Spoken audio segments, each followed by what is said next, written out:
ہماری شریعت کو یعنی شریعت اسلام کو آپ کلاسیفائی کریں گے تو دو حصوں میں بٹتی ہے.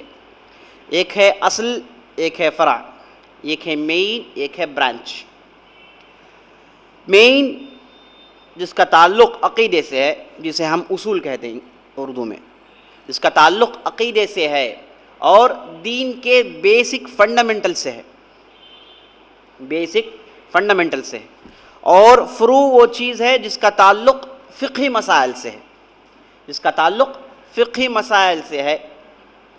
اور خاص طور پر آپ کہنا چاہیں تو یہ کہہ سکتے ہیں کہ وہ مسائل جسے آدمی ڈائریکٹ کتاب و سنت سے نکال نہیں سکتا، اسے وہ اپنے ذہن کو لڑا کر نتیجہ نکالتا ہے.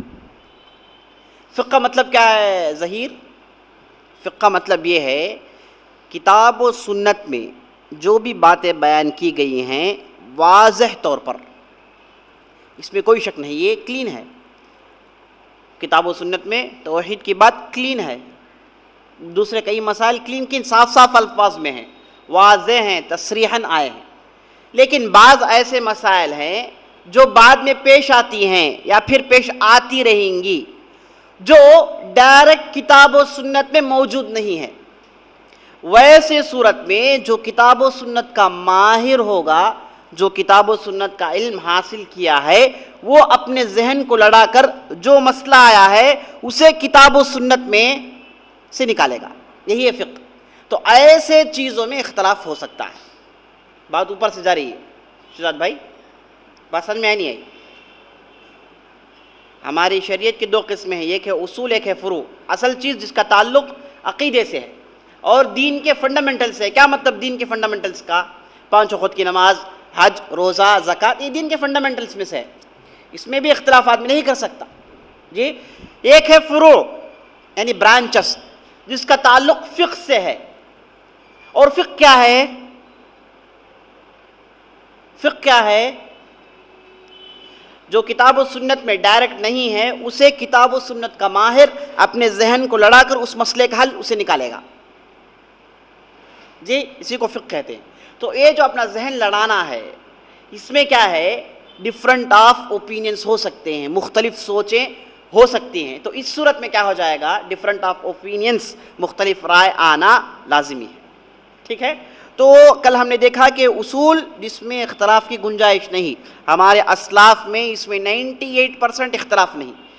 اکا دکا یہاں وہاں کہیں پر بھی ایک دو مسائل نظر آ جائیں گے. جہاں تک فقہ مسائل کا ہے اس میں اختلافات پائے گئے تو اس میں کیا کر سکتا ہے آدمی، کسی بھی ایک رائے میں عمل کر سکتا ہے. یہاں پر بعض لوگ ایک پوائنٹ نہیں سمجھ رہے ہیں، وہ یہ ہے کہ فقہی مسئلے میں اختلاف کا مطلب یہ نہیں کہ ایرا غیرا اختلاف کرے، ایرا غیرا زبان کھولے.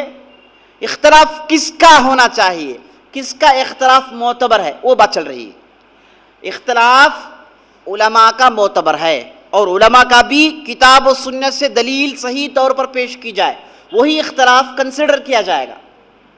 مثال کے طور پر فقہی مسئلہ ہے، ایسا مسئلہ فلاں عالم بیان کر رہا ہے پرانے زمانے کی مثال کے طور پر، یہ مسئلہ اس کی بیس کوئی دلیل نہیں ہے، کتاب و سنت میں دلیل ہی نہیں ہے. ایسے ہی جو ہے اس نے کیا کیا، اختلاف کیا اپنے ذہن سے یا پھر اپنی مرضی سے. ویسی صورت میں ہم اسے کنسیڈر ہی نہیں کریں گے، ہمیں کہیں گے کہ تیری بات مردود ہے، یہ اختلاف میں شمار نہیں ہے. اختلاف میں کون سی چیز شمار ہے؟ جس کا بیس کتاب و سنت سے ہو، دلیل پر بیس ہو. سمجھے آپ؟ یہی اختلاف کنسیڈر ہے.